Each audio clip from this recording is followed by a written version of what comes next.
Josh here, and this is my review of the PlayStation 3 exclusive, much anticipated sequel to God of War 2, God of War 3.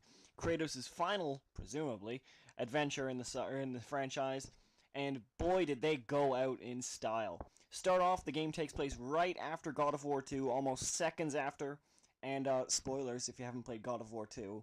Don't watch this review if you have, because I'll be explicitly mentioning story references in the previous games. It starts on the back of Kratos, or on the back of Gaia, Kratos thrusting his sword right up at Zeus, basically defying the gods themselves, about to start his war on Mount Olympus, and really, I know the first two games had really great first levels, particularly the first game, but this one tops anything I've seen in a first level. Absolutely fantastic. Story-wise, I'm very glad that they went back to a more simplistic plotline a la God of War 1, because God of War 2, while it wasn't overly complicated, it seemed unnecessarily convoluted for an action game like this. Unnecessary twists, and frankly, some of that's still present in God of War 3, but there's much more momentum in God of War 3, where you really have a set and firm goal. You're like, okay, this is where I'm working towards. And in particular, this game does involve you basically knocking off the Olympians, and I love killing these gods. And that may sound perverse, but they handle it in such a cool fashion. Each one has their own unique, very unique execution, and I mean that literally. And each of them in particular is incredibly memorable. My favorite being the Hermes one, and I'm not going to spoil anything, but the end of the game has a very good payoff, to say the least. There's one image in particular that happens right before the final battle starts that just really blows me away. I will discuss it later. I'm going to have a spoiler section in the video. Suffice to say that while the God of War 3 plotline is very good, there is a few really weird plot holes. None that you'll really notice unless you look back on the game retroactively. Otherwise, really satisfying. Good end of the trilogy. Appreciate it. Not sure we'll see Kratos again, but if this is the way he's got to go, then so be it. Fantastic. Gameplay-wise, not a whole lot has changed from the previous games, and yet a lot has. By that I mean that the style of the game hasn't changed. It's almost the exact same ratio of puzzles to combat to platforming, and it worked very well in the previous games and works just as well here. They've added a few more things like harpy platforming, which if you played the demo is basically when you shoot a harpy with your arrow. And harpies are no longer enemies, by the way. They're solely used for this platforming because you're just above them now, I guess. And you use the Blades of Chaos in this game, named the Blades of Exile, to grab onto them and ride them as you're stabbing them, much as you did by the Griffins in God of War 2. And yeah, they're Griffins. Anyway, otherwise the gameplay, like I said, it does add a lot more weapons than the previous games, but I gotta say, I found the weapons rather similar, should I say? There's 4 of them, and one of them is obviously your main kind of chain blades that you use, and frankly, you have 2 other versions of the chain blades. One of them is kind of a stronger attack that's slower and more powerful, and one of them is incredibly quick and incredibly agile. And the other one, as you probably see in the trailers, is these giant lion gauntlets that are used for blunt force attacks, and many other puzzle segments within the game themselves. Those I found were the most diverse and definitely the coolest to use. I guess the other weapon would be the Blade of Olympus, which you can only use during your new Spartan Rage mode.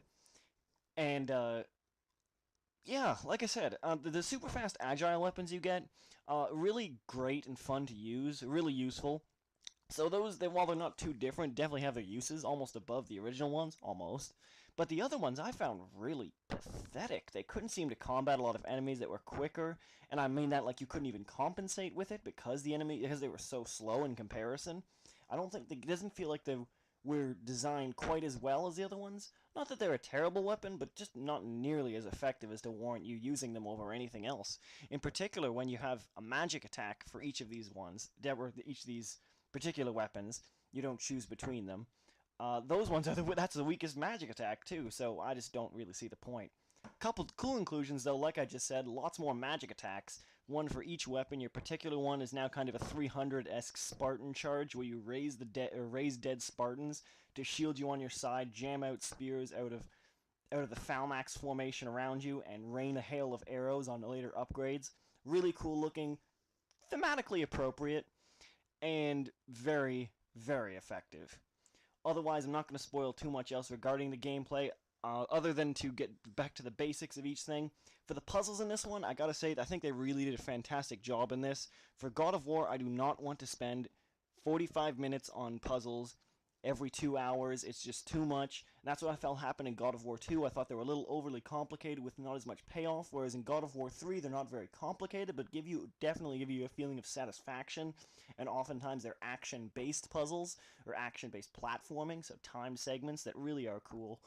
Particularly later in the game, they have some really cool point of view puzzles, and how should I say it? If you've ever seen the movie Cube, basically it's a series of interconnected cubes locked together, and in each of these cubes is a death trap, and you have to maneuver the cubes in different directions, and there's heat geysers that you have to avoid while maneuvering them, and you're flying off to different sides of them, and it sounds very complicated, but it's actually really, really simple and intuitive, and that's really what I think the game is definitely benefiting from, is that it just feels so intuitive at all times. All the combat in particular, really fantastic. And otherwise, yeah, it's a fantastic game to play. Really is great pacing, and very, very few problems with it. One or two segments maybe, but nothing on the level of the Hades level at the end of God of War 1, thank God. That seems rather appropriate to say, doesn't it?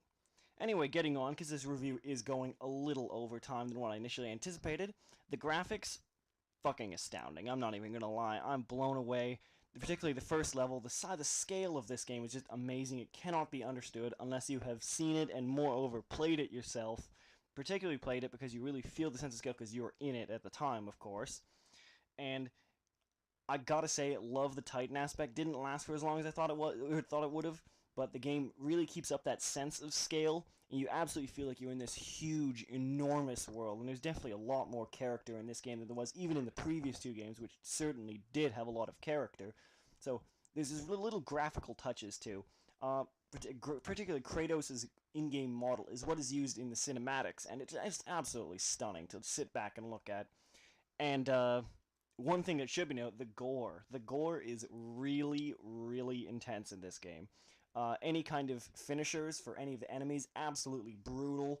You cut open the Minotaur's stomach, and guts start pouring out, and you rip off someone's head. You can see all the little pieces of flesh start to splinter off of them, and then the spinal cord kind of hanging out the bottom. When you pull out the Cyclops' eye, this spew of blood, this geyser just shoots out at you, and your character's covered in it. Like, it's absolutely disgusting, but you know what? Fucking love it. In this type of game, you really... I mean, this is what the games are always based off. An excessive amount of violence, great amounts of combat, and just making you feel really badass. And it really does accomplish that. So graphics, A+. I have not seen anything better. I thought the graphics in Heavy Rain were fantastic, but even the most minute details in this are amazing. They say you can measure a game's graphics off its water, and if that's the case, it's fucking incredible even still. Easily the best looking game I have ever seen, any system, bar none. Lastly, the sound, huge orchestral piece, stunning. It's really brings the game to life. The typical theme has been remixed, or the theme of the series that has been remixed to make it even more, even better, even more affecting. The score definitely holds its own. I thought the music transitioned a lot better than it has in the previous games, no doubt due to an increased space on the disc to plan this kind of thing. And you didn't really get the chance to get bored of a music track because they almost never repeated, and when it was usually the main theme in a particularly heated moment, which you appreciate that, because it's the main theme. It's like the Indiana Jones theme or the Bond theme. You know, when you hear the theme, you love it, and you want to hear it, because you do. It's so nostalgic for you. And this particularly being Kratos' final outing, even more so. And I realize I don't have any more time to discuss spoilers here. Otherwise, I'm just going to make a really short video to a companion to this one. I'll very clearly label its spoilers. If you don't want to discuss plot details from God of War 3, or hear me discuss it more rather, then don't bother watching the video. If you do, go check it out. If it's not posted when you watch this, likely I just haven't got around to posting it yet. Might be a day. Probably going to be the same night though. Either way, like I said, God of War 3, fantastic game, easily topping the rest of the trilogy. The combat is a lot more deeper this time around than in previous games. Definitely erodes any kind of doubt that this would be a great game. Go pick it up. It's amazing. I have no complaints, really.